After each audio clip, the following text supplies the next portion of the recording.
Over to Cristo. Above Lonely Lodge, won't be safe for this next zone, but he's playing like this because he's got WBG Ranger just below him. Ranger tries to spray on down. The trap comes in. There's 150, and oh no, Cristo. A little bit of a panic there.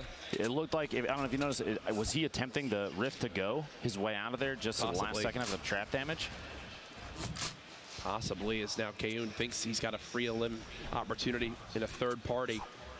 What he doesn't know is that that player below took 0 damage, so they're both around the same amount of HP. And as a player, Lupo, you can sometimes use that to your advantage. Play mind games to your opponent. Oh, he thinks I'm weak because I just got in this engagement. Meanwhile, he's still more than ready to fight again. Remember, too, if that trap is still in there, an opportunity for a lot of damage. A lot of AR ammo being used. Keep an eye on the amount that Kayun has. Just about one and a half clips left. I believe if Ranger makes it to Monday, that's the 4th player for WBG that would make it through, which is incredible. It's an excellent roster. Nick Merckx in the feed takes C9 blind out. Jeez, Nick Merckx is a man on a mission. 5 elims, that's 2 points already. That might lock Merckx in for Monday. Oh yeah, no, Nick's in a brilliant position because he had elims last game too. Here's Fade in a little build battle around one of these houses. Stops Joshua right there. Once he gets the high ground, he just goes with a quick shotgun shot. That heavy, so darn good when you get the headshot crit. And this is from Ranger's perspective. Drops him down, places the trap, edits the wall above him, swaps to the shotgun. It happens so quick, but every single one of those actions was calculated. A much deserved limb right there. Is he gonna go for this? Is he going to go for this? Oh, gets almost one of the most aggressive launch pads we've seen so far. He's trying to get the drop in on him up top. The reason he went for it, or potentially went for it, is because the opponent at the top of the tower got 6. He was already in an engagement, so he kind of had the drop on him. But there's 3 players in this box. Triz is nearby, 2 across the street. Nick Merckx, like you said, was 6 eliminations. Leading this game. What an absolute beast. He's blind and second in the limbs is already out. This one, Nick trying to break through these walls. He's made it up through. The spray with the drum gun isn't enough. No! Just short of the 7th elimination. That would have been 3 points there. I'm surprised he didn't swap to the heavy shotgun. I think he was hoping that maybe the drum gun spray would have been enough, but if he's got the heavy shotgun right there, I think Freak's dead 10 times over. Potentially, or even a trap play in that situation. They were in the same box. If he owned a wall, there were a lot of options. JP2 from Luminosity Gaming. We've seen him play with Cypher, I believe, before. Chris from C9 and 5. Minigun, Freak, panic building. The minigun shreds if you land some of those hip fires. Now, we saw yesterday, though, the minigun kind of biting back a little bit against players that decided to use it. Multiple engagements in a row, Courage, where minigun just didn't work out. Look at Chris. In the right hands, powerful. Wants this fight so badly. The one thing Freak can do, maybe use this heavy shotgun. And Chris gets the elim. Geomach still alive. If you've never met Geomach in real life, I'm pretty sure he's 8 foot tall. That's real. We'll have to stat check that one, Courage. The push from the east side. You have 17 seconds, 28 players left, and after this circle closes is when things start to get chaotic with circle moves. Chris, we just saw on the feed a second ago, that elimination that we were watching. He's at 2. 1 more versus who he's against right now. That'll give him 3. That's a point. This drum gun push, we've seen it a ton of times and paid off. But watch the trap. Horrify almost gets it off. And Chris falls down below, just barely dodging. You heard it go off right there, the reset. So it attempted to do damage. He dodged his way out. He would have survived. He had over 150 HP, but man, those last-ditch efforts, they pay off in just the right situations. Fast as Crispy trying to push his way up. He's going to chase us down. Looked for maybe his own little hut to build into. Doesn't have a lot of materials. Right at it. Yeah, he wants to go for this. I think it's more of a desperation play. Boxing himself literally next door, trying to. He's going to take ownership of some of these, or potentially even knock him down. We'll see here in a sec. He's decided to layer himself up. He knows that Tyler's above him, is getting shot from a third party, and there's a number of players around him. So he says, I'm not going to expose myself too much right now. You guys fight it out. I'll wait to see if I can pop out. He only has very little materials left. But Tifu in the feed, you saw there, just got an elimination on Rex. the fight here. Crispy deciding it might be time to make a move. Relocating, trying to build up all these layers, as many as he can. He's going to push up. He's out of materials, though. 7 wood, 7 brick. Oh, no. And an interesting edit. The corners there kind of create that little diagonal bridge with the walls, but it's enough that you can sneak down the edge. A little frantic, not going to lie. Shivsy goes down, Resume goes down, and Eman also goes down. So now there's the 22 players getting close towards that top 10 threshold. Crispy's right here to kind of keep quiet. You see in the top right, there's 4 or 5 players in the area around him, all kind of building and layering on top of each other just to try and stay safe as the circle is going to get ready to move here. Just listen to how much is going on around him. And he's got no materials. He can't do anything. It's Kayun's 3rd elimination. Go ahead and swap to replay this. Quick little edit on the window. Peekaboo. Takes JP2 out. Tempo, I'm assuming, just eliminated Young Prism. You see there in the feed. Perfect. That's 2 eliminations. Look at his reaction. Like, oh, gosh. He's got max wood, 200 brick. He's in a decent position because right now, you see that this mountain that's next to him, that's natural cover that he can use. He can push up the left side of the map once the circle starts to move. Tifu over here, 3 eliminations. That's 1 point. So he's in a better position than it was even last game. I'm going to say right now, for the big names that we've seen participate, this has been some of the best performances so far, right? Oh, yeah. Where, like, Nick Merckx, Chap, Tifu all putting out a good show. Tifu, Nick Merckx, already, Tempo, already with points on the board. Sitting in great positions to qualify for tomorrow. Again, I have to stress it, folks. We've had qualifiers all this week. It's to earn positions for tomorrow's $1.5 million grand final. It's a holiday. Tune on in. Tell everyone to be there. If you're live in the venue, you will want to be here to secure a spot here early on tomorrow. Do not miss this live in person. This crowd's going to get nuts. And Tifu doing something you said even before. This is a pretty common tactic. He's very good at waiting, pacing his timing. He's going to try and drop the structure that his opponent was using to push in, but it wasn't enough. Multiple layers on that from these top tier builders, so they can. He still even got in Tifu, who's under his opponent's underneath him now. And he's got to wait. The rock's coming in. A time bounce pad to fly away, try and get out, and this is what we were seeing earlier. Crispy's down at the bottom of that catacomb of structure. Kriz getting the elimination in the feed there on Nikiski, I believe is the name. This is Tifu and Tempo. Right on top of each other, literally Teammates. a box away. Not this, though. Not here when it's all solos. Tifu using the bounce pad, trying to soar forward. Thankfully for him, none of those drum gun bullets connect. He's made it to the closest spot to this next zone. Sign of a great player, making sure positioning for the next move. Now getting sprayed again. I just realized, Lupo, look at his materials. I mean, this is bad. 10 builds left. I believe that's why you saw he built up that layer in front of him, but didn't cap the top off. Plus, he started to get shot from above. He kind of waited. He knew he had to time the builds correctly, because if he had spent all his material earlier, that means that his opponent shooting from above could have potentially busted through and taken shots on him, maybe even eliminated him. You see there, he actually flew early. He made it into the zone, Tifu, but this is where things get crazy. Courage. Everybody's moving at the same time. 4 eliminations for Kriz here. 1 more gets him a 2nd point, plus there's 16 left. 6 more players go down. That's another point for anybody left remaining. Kriz has all these shields. Going to get back up to 100 shields. Still 16 players left. Expect a few to begin to drop here. Fade takes down Jayamak.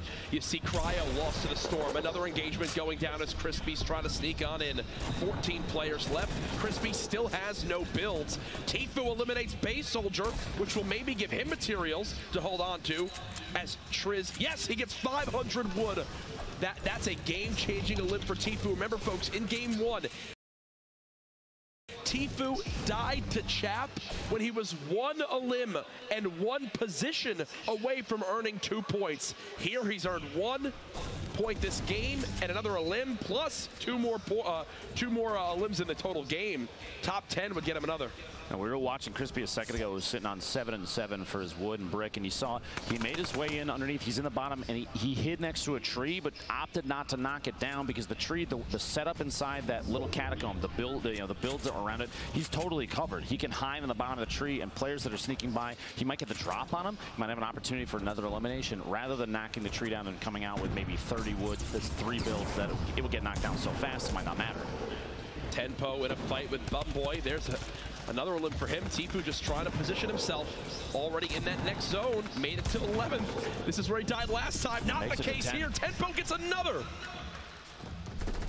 Everybody that's left alive right now does get +1 point. They're all top 10. Kriz coming away with a double in the shotgun. Eliminations of the feed. Crispy then follows up and takes Kriz out with an SMG. And Tfue trying to establish himself up top, somewhere safe. He's 6 remaining, 4 eliminations. He needs 1 more for another point. He wants those, Matt. He wants that loot so bad. He better. He's got 15 builds left total. And he's going to start to use them to try and get up top, opting out of going after those. But the Rockets coming in saying, nope, you got to go back down. Now's the time to try and make a positional decision. He's got to go down. That's exactly what he's going to do. Doesn't want to take too much fall damage. He's going to push in the zone. He's in the bottom fighting now. Tfue gets another one. That's 5 elims. Makes it to top 3. 2 left. All the loot's falling to Tfue. He's trying to drop on down. Can he drop his opponent in time? Tfue spraying out the build. Here he comes. Are you kidding me? Tfue with the win and the pop-off celebration. Dramatics in the final moments there. Tfue, a heartbreaking game 1, gave him the fuel to turn up there in game 2. He's dropping. You see TNT Rain trying to get the shot off on the way in. An incredibly long drop, 2 eliminations for him. He did make it to 2nd. That's 2 points still, which is, I mean, that potentially puts him in placement for Monday. Yeah. Right. But Tfue, what a game. He's feeling very good after that. You love to see the emotions there, the pop off. He doesn't have a window to jump out of like he normally does. I almost expected him to try and find one. Right. It's either way. You look at it right there, and we talk so much about materials. Doesn't panic, and it's on down. Players begin to fall because we talk so much about how awkward it is going up mountains there. Oh, yeah. They had to go down mountains, and once people started to get shot down, it was loot raining from the sky. It was like a never-ending llama. Now, I think a player like Tfue, he spends a lot of time in playground mode. It's a great way to build. You just drop in, smack some llamas, get a ton of materials, and he practices his builds. He practices his edits and the speed at which he can do them. It definitely shows in a situation like that. He had no materials left. As I was saying, he's building up, and as soon as that rocket happened, as soon as it came out, he saw his structure was going to go down. It was time to edit his way down, because if fall damage happened, no matter how much HP you have, 100 is not going to stop you from a drop like that. So editing down, it saved him. He was able to fly down, slide down the hill, get an engagement at the bottom, and you saw so many players were eliminated like that in an instant, and it left them a 1v1 at the bottom. It all dropped quick. It was all Tfue at the end, but there were many players making some highlight plays. Here's some from C9 Kriz. You mentioned the 2 elims we saw in the engagement feed. Here it is again, getting up close and personal with the double barrel to take down Misfits Freak. This is game 28 remaining. We saw that. That's the trap attempt from Horrify. It wouldn't have left him at 43, which it would have been a tough situation. Yeah. That's not a lot remaining. It would have been fun. Towards the end of the game, he got the double and then was immediately eliminated afterwards. But that's a lot of eliminations. That's still a point. Plus, as we've seen the last couple days, 1 point and 5 or 6 eliminations, that could be enough to put you into Monday's grand finals. I almost forgot that Nick Merckx was pushing towards 7 elims there. He finished with, I believe, 6. The man continues to impress me. Every time I'm like, okay, Nick's done. That's his craziest thing he'll do on this game. No, now, again, showing up to this LAN environment. I mean, thankfully for the other opponents, Nick playing with a shirt on, or else he would have used the intimidation factor of his traps. Just flexing. That basically go above his head. As here it is again from Tilted. You're in Nick Merck's domain. I'm surprised people are even landing here. The number of those engagements within Tilted in which Nick can bait players into situations that he already knows his way around with inside his head. The shotgun shot right here it is again from Tilted. You're in Nick Merck's domain. I'm surprised people are even landing here. The number of those engagements within Tilted in which Nick can bait players inside situations that he waited for the player to come around the corner and said, now you're on my turf. I have the height advantage, and I've got a shotgun. Oh, I thought that was how we got the 6th elim. Followed up shortly after. That was against Sean. Mute Sean there. Now, Nick 1 away from 7 here. I feel like he's mad at himself for this one. For not swapping. He had the double barrel. He had the double barrel. With how close they were, Misfits Freak would have gone down very quickly. They were stuck on top of each other. That's the range that a double barrel is just going to crush your opponent if you hit your shot. There's a look at this packed house we currently have live from PAX West. That's not the last of our replays we'll see. We'll once again take a look at Tfue and how he made it possible to win that game 2. I have to give him a shout out here strictly because game 1 he could not have more of a frustrating end. 11th with 2 limbs. If he beats Chap in that one-on-one, he winds up getting 2 points and basically sends himself to Monday right away. Instead of getting frustrated, getting down on himself, he moves into game 2, plays this final scenario absolutely flawlessly. He drops on down, engages the player down low, picks up the materials, turns around, and then shoots down the final player. So well done. Now, players like Tfue, they know how to work their loadout at like an optimal rate of fire. You saw multiple times taking a pump action shotgun shot and swapping, unloading with that compact SMG, and just when the shotgun's ready, flips back, hits the shot again. That last shot in the second to last elimination, 76 damage. He just knows the timings. He knows the timing so well that he can put out as much damage as possible and secure those eliminations, even exposed like that in the open. He had no materials left. He had to engage, and he went for it. Tfue, one of the biggest names in Fortnite. I believe we'll have an interview with him. Actually, it's ready now. Zeke has Tfue down on the floor after that impressive Game 2 victory. Guys, awesome cast. You guys are amazing as always. I am joined here by the legend himself, Tfue. How are you feeling, my friend? I'm pumped, man. That was like a perfect game, in my opinion, and I'm so excited because like the first game, I ended up getting taken out by Chap with 2 kills, 11th place. So I was unfortunate that I went all the way through the first game, ended up getting 0 points, but I clutched up. That last game, 6 kills, got the victory morale. I'm pretty pumped. Excited to play again. Now, what was prep like leading up to PAX? Preparation, I was prepping like a small space to play, like maybe tighten my setup a little bit, keyboard and mouse. I ordered the Logitech keyboard and mouse to practice because I knew they were going to use them. But other than that, just a lot of solo snipes every day, grinding, off stream. It's good. It's fun. I'm excited, man. So what is it like, you obviously played all Summer Skirmish long, and then you show up here, and like you talked about, you had the first unfortunate game, and then in game 2, you show up and slay out. What was going through your mind, and when did you know that you had that win? I knew I had that win when I cleared out the entire bottom level, and all I could see was just dudes way up in the sky with like maybe 1 or 2 platforms securing them from just falling all the way down. And once I saw them, I was like, oh, it's free. It's free. All I can do is shoot them down, and I'm good as long as they don't got bouncers. But I was confident even if they did have bouncers, I would take them out. But I'm pumped though. Now, what are you going to say to the millions that love you and the crowd that's live here at PAX? What do you want to tell them? I love you guys, and I miss you guys for sure. There you go. You heard it from the legends. Thank you so much. I cannot wait to see how you slay out. Ladies and gentlemen, we're going to throw it to a break, so we'll be back in just a little bit. Stay tuned.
Dramatics so far tonight for night 3 of the qualifier in this packed house.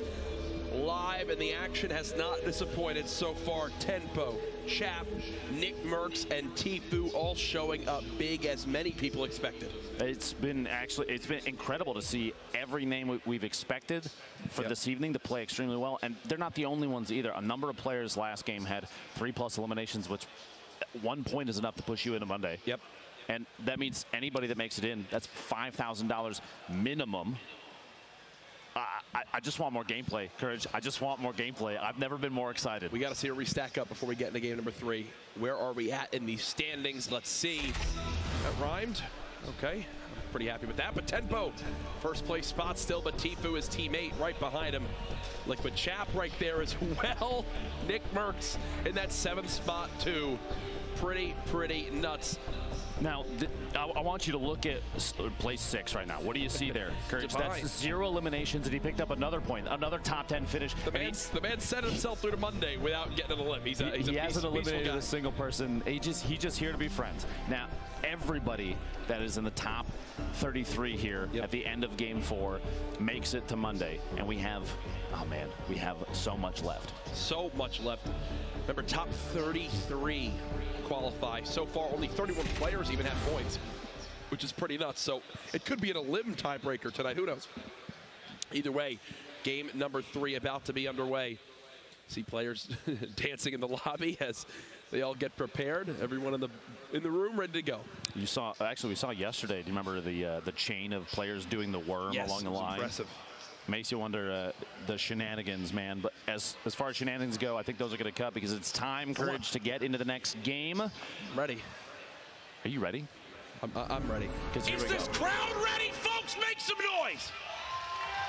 Here we go. Players dropping out of the battle bus. The south, an almost top, bottom to top trajectory for the bus. Players jumping out very early. You see already floating over the water, trying to get as low as possible. We've got people spreading across to Paradise Palms. Less than I expected in that southwest corner to the northeast of Flush Factory. Maybe only 3 or 4 dropping down there. So it's going to be a slow, methodical start for those players. But in the bottom right there, you see Tfue pushing across. He's going to drop it at the gas station in hopes to establish himself a little buffer of loot. These southeast corners, typically you come out with quite a few materials if you're unchallenged. The trees and the rocks are key, plus the metal here. He's going after every single piece that he can. Metal for these competitive players is extremely important because early established fights, they have a lot of HP, 110. The second you place him down, Nick Merckx here in Tilted Towers. We've watched him here every time. I guarantee you he's going to drop here. As I said, his opponents that go tilted, they already know they're at least going to have to face him. And if they're watching the leaderboards from previous games, they know they're in for a fight against Nick. And there are many players in Big Gray right now. Nick knows this. He'll go ahead and upgrade his assault rifle. Beautiful pickup there. That's like that's like the best thing you can ask for right now. The rare drum gun. I don't think there's a weapon I'd want to find. More than that. I almost wanted Shield to come out of that thing and put him in just an even better spot. He is very low on materials though, which means if he's going to fight somebody, Courage, he's going to engage. He's not going to be slow about it. He has to push. I almost expect him to take a shot with the blue drum. You saw the opponent drop down on top of the platform that he plays. He's going to push over here. This middle building, the construction building, has a lot of platforms. These pallets which come out. A lot of wood. He's completely ignoring him. He's pushing past. He's looking for. Wait, look at how many people landed tilted. Oh my gosh! 1, 2, 3, 4, 5, 6, 7, 8, 9 in tilted. That southwest corner, like I said, pretty empty. A good spread of players across the entire map. See, Nick runs away from that fight in Big Gray because he's just hoping for shields anywhere right now, and still has yet to find any. When you don't have shields, it almost feels like you're naked when you're playing. You don't feel comfortable in any scenario. Fights. You see, like, look at this right now. Chucking the nade. He's pushing him out to the left or up the stairs. Just trying to hope for a bait on his opponent. It sounds like he might have been engaged by somebody else. The nade may be revealing a position. Just launch padded. Player just launch padded on out. And Nick's more than happy just chilling here.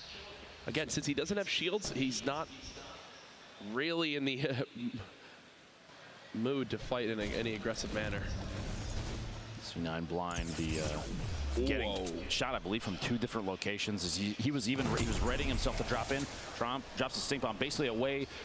He's zoning out his opponent in an attempt to back out of the engagement. He already got hit from 2 different locations. I mean, a ton of players know exactly where he is. Now is not the time for him to engage. He doesn't even have healing. He's got the campfire, but he's got a build to put that down, which means it's not something he just use on the fly and hide behind. It's going to show up to opponents that see the structure being built. They'll look for the color of the wood platforms, and they'll find them. Here's Astonish.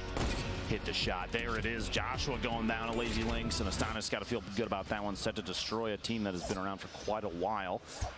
A number of players here. JP2 from LG yet again. We had our eyes on him last match. He's, as we've seen, knocking out a ton of the furniture, trying to get every single bit of material that he can for building. Just defensive building is one of the biggest things. Knowing just when to put any layer between you and your opponent can stop a single shot, and that can mean the difference between making it out alive or even getting an elimination and getting eliminated yourself.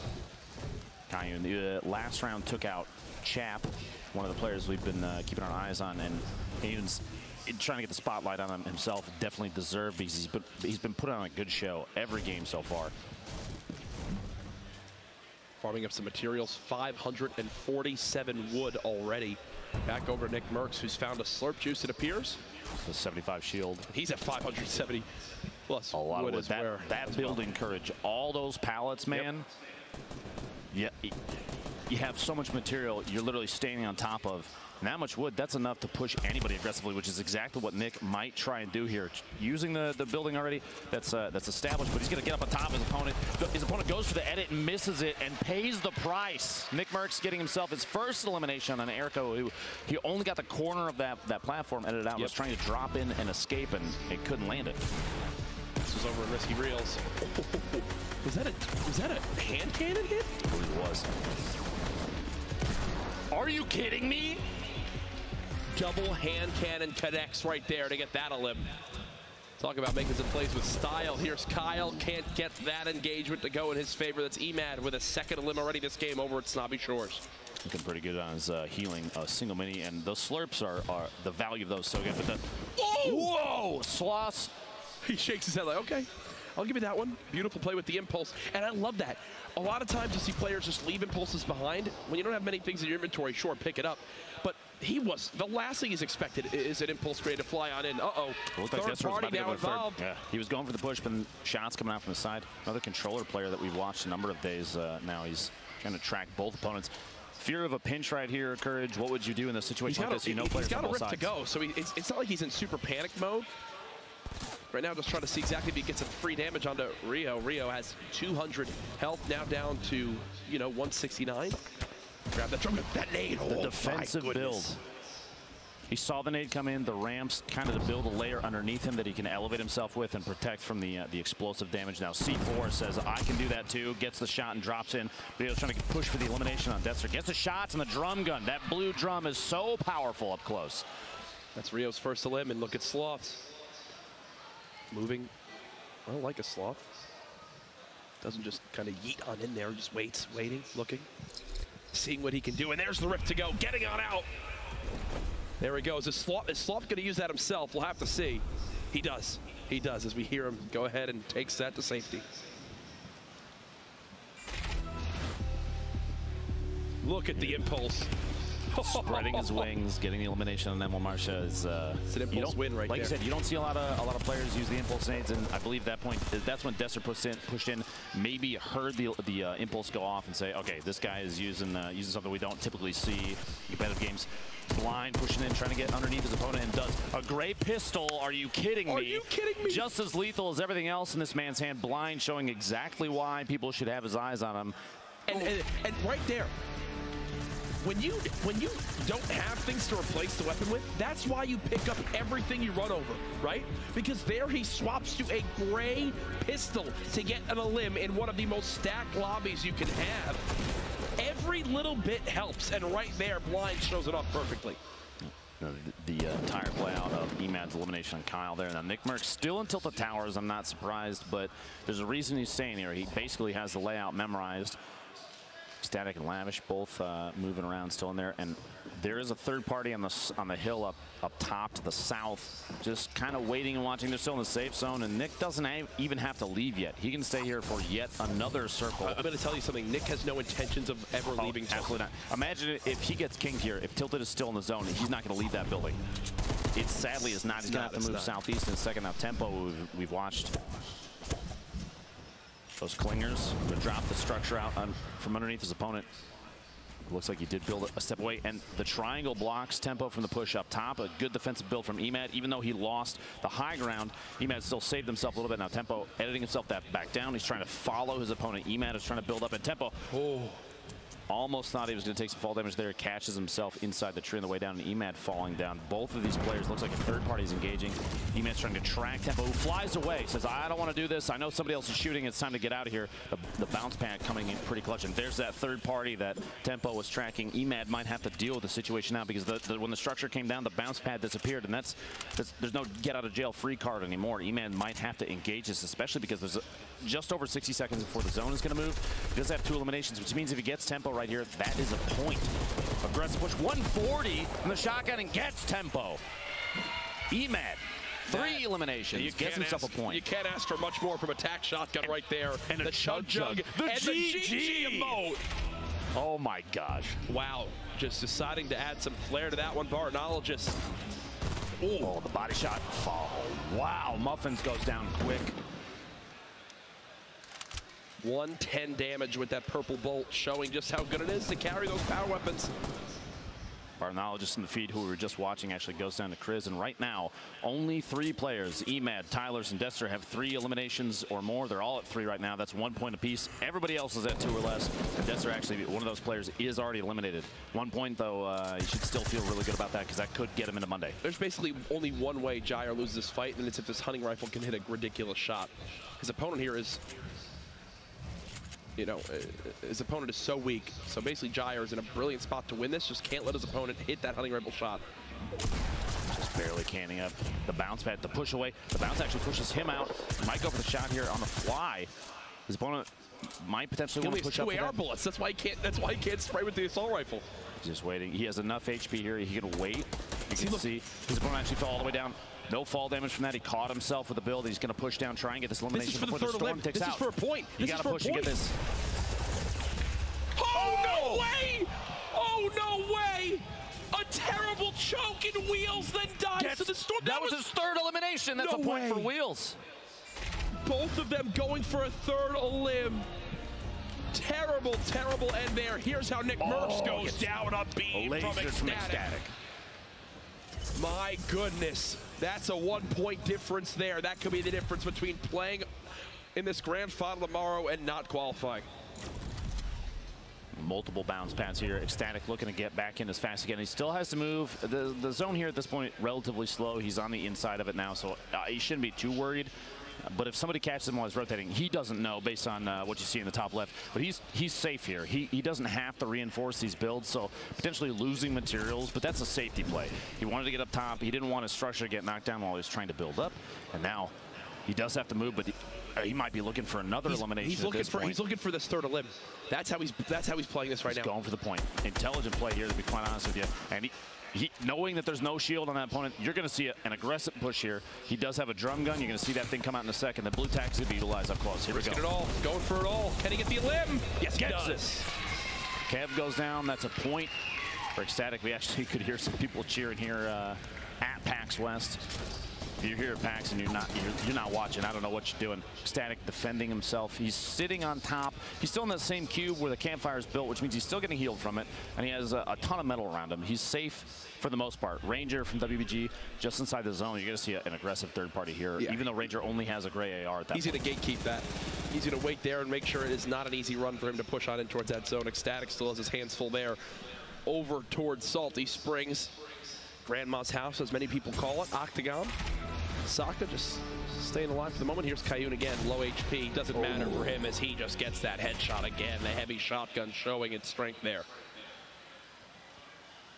Crispy, Dime, Sokka. You have Dime, Sokka, and Freak all stacked up on top of each other at this little hunting lodge. This is actually a relatively common drop to push into Salty immediately afterwards, but Blind versus this looks like a Raven skinning. Gets the engagement. Blind hitting the shots and the crit. 52 damage. There's a reason, Courage, the drum gun is used so often. Yes. This thing hits for over 50 up close, which means 4 headshots is an elim on a full HP, full shield player. That's so fast and it spits bullets so quickly that if you're accurate, yep. Easy elims. Now, Tyler's the only player still alive right now with 4 eliminations. Nobody has 5 yet. The 5 would put him at 2 points, which means there's a number of players. Actually, there's only 2 at 3 or higher right now. Kayun and Tyler's. Everybody else you saw there on the board at 2. And oh no! That's a big oops. Lining the guided up. Looks like that guided went not where he thought it would go. As he'll go ahead and build around himself and then possibly pop some minis here to get back to 150. You hate to see that. He's like, yeah, okay. You see it not in his head. Yeah, maybe. Maybe I should drop the guided missile. Not necessarily. It's actually really uncommonly used in competitive games. I think being able to shoot the rocket out of the air, it only hits for what, 75 damage, even with a direct hit. It's best at knocking structures down, but at this point, with the circle, probably not a good call. Oh, this was ecstatic. Is at 4 who was right here. Outside. We saw Ranger was going to gatekeep, not make it easy for him to get inside, and that's, well, exactly what he did. The ported fort possible from Crispy if he gets in a tough spot. You don't see a lot of players carrying that around in competitive plays, Courage, but he's getting third party. I wouldn't be surprised if he popped it right now just to build layers between himself and Crunch, who's at the top of that kind of interestingly built structure. It came down to 1 point at the bottom. Jack's teammate Ashton, who we've watched a number of times in Salty, he's at 2 eliminations. 1 more would get him a point, and he does have Sock on the outside here, rotating away. You know he's got to hear him. You can see him right there, the outline pointing towards the direction that he can hear his opponent moving. He's just kind of looking through the wood right now. He's trying to third-person look around the corner, see if he can track down his opponent. Crunch has a top down on everybody, though, man. Base Soldier and Blind as well at the top of the hill. Has 3 players with essentially Crunch, like an overwatch on everybody. Crunch is in a beautiful position right now because this is right on the edge of the zone. Ashton, no shields left. 1 more elim would be enough to get him a point. Hasn't happened yet. Tyler's at 5 now this game. That's 2 points. Maybe some more coming on through as he's using his grenade launcher, and Sloth is just trying to build, but so much structural damage. And whoo, that's what I talk about. You never know if a sniper's watching you. Lucky for him, does dodge that shot as he'll go ahead and edit down. Maybe pick up these grenades. Yep. He actually ran out of explodes, so he'll grab 6 frags to maybe heave those down. Minute 24, 23, 30 players remaining. You see this in the top right, kind of that wide angle shot. Tyler's taking some tap fires, but he's not necessarily alone in the area. A lot of players on the north, east, the northeast side of the map and the center, but actually the southwest corner only has 1. Little boat here. We've seen Energy General put on some excellent plays in the past, but gets caught off guard. Little boat drops just down in 74 damage from the attack, and that's all she wrote. Now, as I was saying, the southwest edges of this map right now are pretty much empty. A lot of the players are built on the edges of the hill where there's a house at the top. It's going to get dense here in a second. Tyler's just hanging out. Sees 1 player pushing forward. First shot accuracy. That's a 25 tag. So I'll get for now. But any bit of damage you can do to chip away from your opponents always helps. So bounce pad on over. It's time to make a move, it appears. As he'll drop on down. No rift spawned over there. Kriz and Kayun both sitting on 3 eliminations right now, which means a point for each of them, regardless of placement. There's still 16 that have to go down before people start getting even single points from placement. Sokka getting Kriz, who I literally just talked about how he got a point. Now he's eliminated from the game. Still a good game, still coming away with just 1 point. Look at this. Gets the shot on Ranger. We saw gatekeeping earlier, but then dies the trap. It's the most happy I've ever seen someone after getting trapped, and it's because that was his 3rd elim right there to earn him the point. So he'll take it. Crunch. Oh, this storm is chunking him 15, right now. 10, He's done for. 5. He knows it. There he goes. Those late game storms. It's hitting for 5 right now. Next will hit for 7 and then 10. Hysteria. Falls victim there. Hysteria. Hysteria versus Lobo building on top of each other. A third party getting taps. That, again, the top of the hill, those towers, they see you. They're taking shots. Jalkai's actually built in inside with them. You see him running around underneath. There's 3 parties here, and they might not even realize excuse me, Crispy coming in saying, I'm here too, don't forget. If Hysteria plays this part well, he could easily get his 3rd elim, maybe a 4th and 5th. He's got by far the most HP. He's got the tools to do this. This is Hysteria's moment to possibly qualify. 3rd night in a row of competing in this late night qualifier in hopes to make it to Monday. Now, Hysteria could hear the shotgun reload from his opponent. You hear the zone. shells going in. Wow. He got the zone too. He doesn't have to move. He's got a window there. He's going to kind of peek around, see what he can spot. He knows his opponent just reloaded his shot, so it's full air. Chap goes down in the feed to Tyler's, who've been watching. That's Tyler's 6th elimination. Jalkai's gets Little Boat, who one of the other players that was in there. Crispy's still in there. Jalkai's is still in there. There's so many players stacked around Hysteria right now. And here's minis being popped. I think Hysteria's thinking, okay, maybe this guy's a little bit weak. Maybe I can make a move happen. I've got near 200 HP. Hysteria peeking. Shotgun doesn't hit quite yet. Challenging the corner. He's caught in the tree. It's a heavy shot from both. Remember, Hysteria has no healing. I'm surprised he's not following this up. He's waiting. I thought he was going to go for that. Instead, I'm wondering if his opponent has minis to use. Hysteria trying to stay alive. Remember, needs 1 more elim for a point. This could be his chance to get on the board to potentially move him towards competition on Monday. Now the 3rd party begins to spray on in. Hysteria building. Hysteria trying to stall. Nothing as of yet. He's got to edit this wall, close this window. There you go. How intense is this right now, Lupo? This is the difference between potentially playing for 1.5 million and not. Yeah.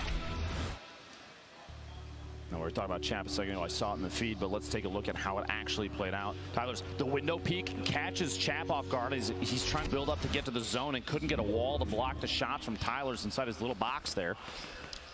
A great timing play there. Now, I want to say, I think Hysteria didn't push. You were commenting on it earlier. If Hysteria knew there were two other players there, potentially waiting for an engagement to happen and one of them take each other out and just wait to the last second, he knew there were still people alive. He didn't even hear the shots at the time, but you never know. Hysteria might also have been just like a fear lockup. Now this is the first zone move. Tyler's actually has 7 eliminations. So many high elim players. Sniped by a heavy sniper. You saw that. I believe it was that Vape Jesus who hit the shot. Here's Tyler's down 7 elims. 3 points for him, basically guaranteeing a spot on Monday unless everybody else goes absolutely wild for the rest of the games. Fast catches Sloth pushing up next to him from outside of the storm. Sloth might not even have known Tyler's was inside. That's 8 eliminations. We've only seen one other player, Courage, hit double digits. That was Animal yesterday. Is this the heavy shot from Bay Soldier? Oh, this was the shot. Blind, you can't sit up top. Yeah, that was a Bay Soldier with that heavy sniper, the new addition. That does 157 damage to the body, 360 plus damage for the headshot. So basically, yeah, you're not living if that hits you. Hysteria still at 2. At this point, do you think he waits and hopes to just place top 10? Because he's two elims away, 3 elims away. I would. At this, you hear there's that guided rocket. That must be OT Divine who had it previously. If he's still alive, drops Tyler's down. Now, compared to the rest of the players that are alive right now, Courage, Tyler's has 8, and the next closest is Hysteria, Rio, and Godbat, who have 2 eliminations apiece. He has more than those 3 added together, and that's the next closest for elimination count that are still alive in this game. See how he just builds out these huts, spams all those walls. OT Divine moving forward, 12 players left. The next 2 who drop will miss out on points. Replacing the wall so he has control. The edit. Tyler's getting his 9th elimination. He maybe overheard us earlier saying eliminations do count for tiebreakers. JP2 drops next, which means we're at our top 10. Every player remaining just earned themselves 1 point. That's got to feel good for like Hysteria. Can he get a second here with another elim? He's only got, 1 more wall he can build. I feel like he's just got to go for this. The circle is kind of in his favor. If he had more materials, if he can get that elimination, not only is it a point, Horfy is probably the player he heard above him, but he'll get the materials that are left. Horfy actually just got lasered, almost eliminated there. You hear him popping minis. Hysteria cannot build a single structure again. Tyler's still staying alive. Didn't take a single point of damage. Hysteria got the elim on the Rex. That's 3 now for That's Hysteria. 2 points in this game for Hysteria. So Tyler's already has 9 elims, which means he gets +3, then +1 for the top 10. Horrify trades the elim onto Divine. Tyler's still moving.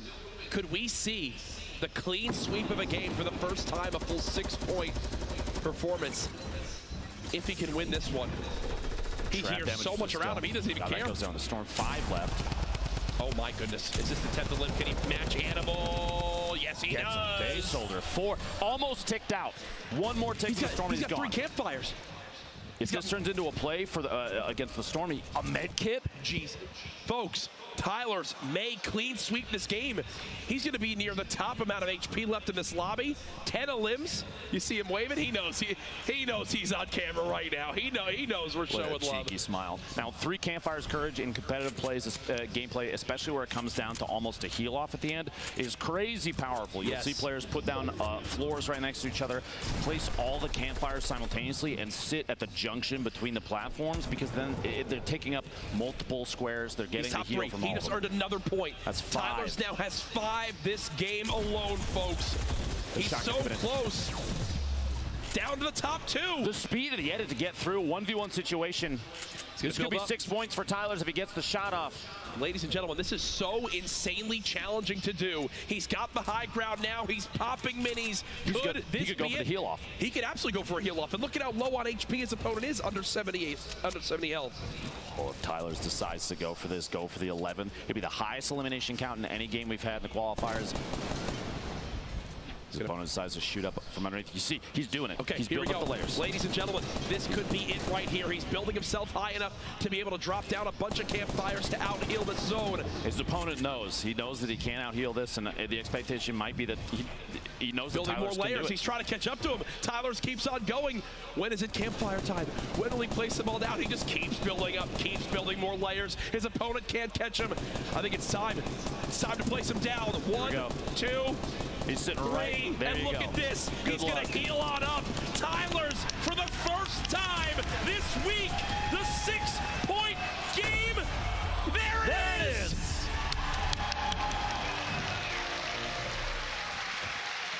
Hands down, the best performance we've seen in a game thus far, throughout every heat, throughout every qualifier, and that smile sums it up perfectly. The 6-point performance, absolutely insane stuff. Jack, I gotta say, day 3 has proven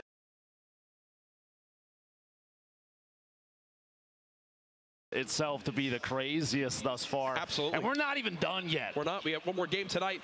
That was like Tyler saw Tifu's crazy end. It was like, you know what? I'm going to one-up you right here. 1 second. I'm going to one-up you right here, my friend. Brilliantly played, getting those levels, making sure it's not easy to shoot him down. Drops all those campfires. 3 campfires?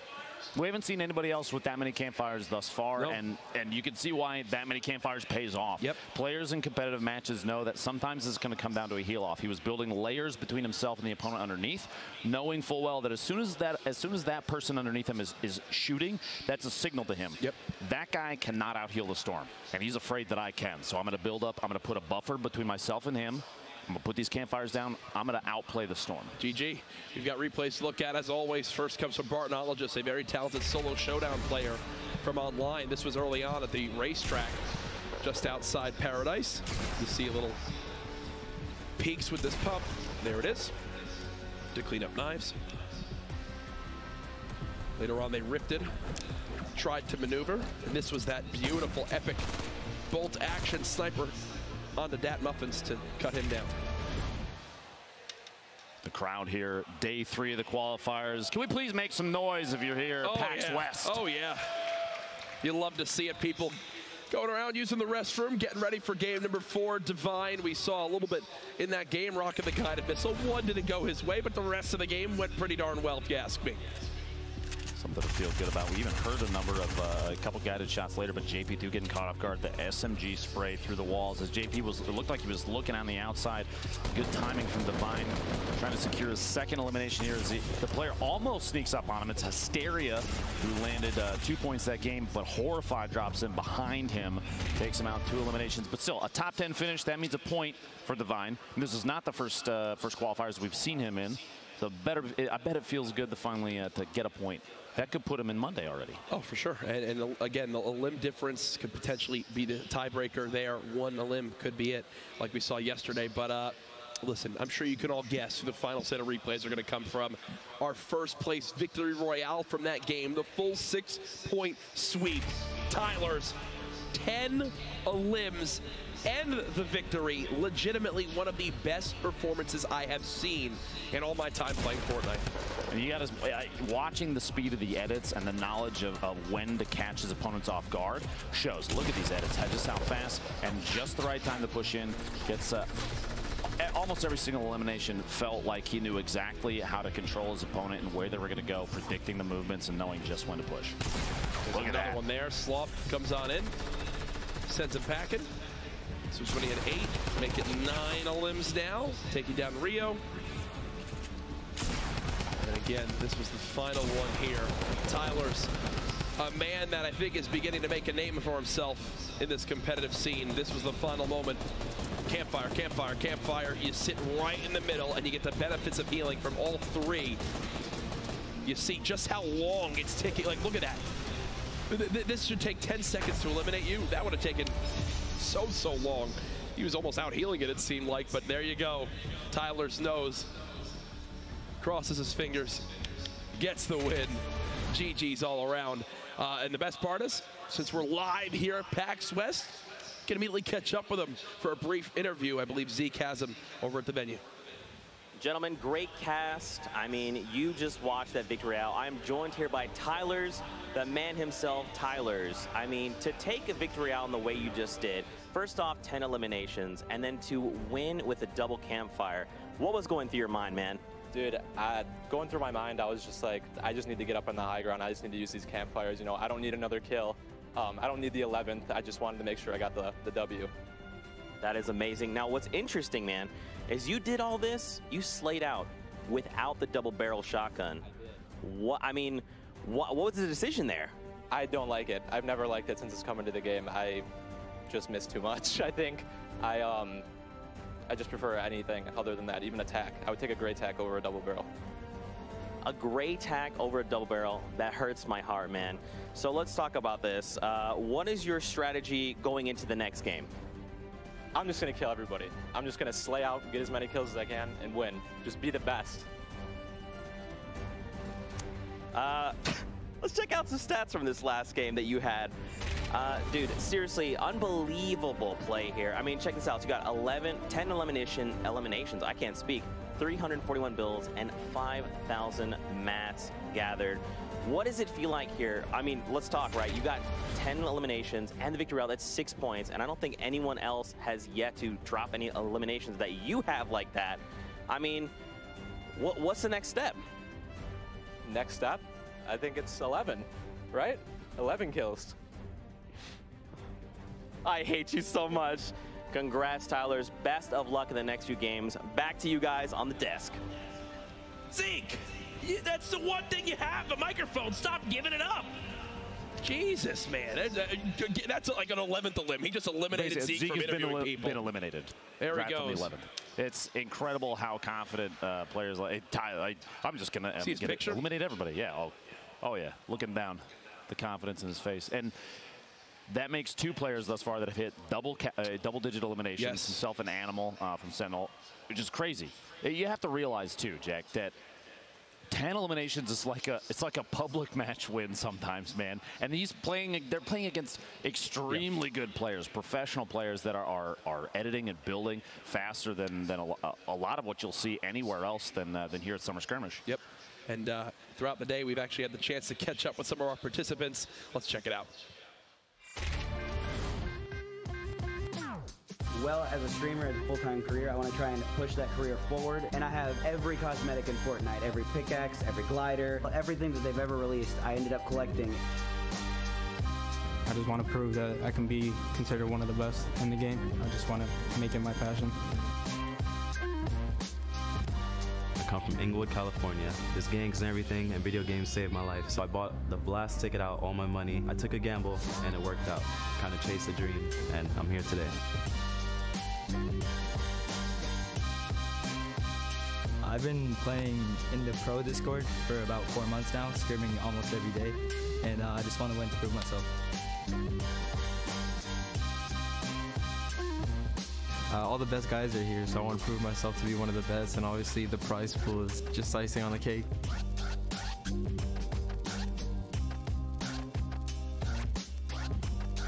I feel like I could just lay back, watch everyone kill each other, and then snipe them from the back.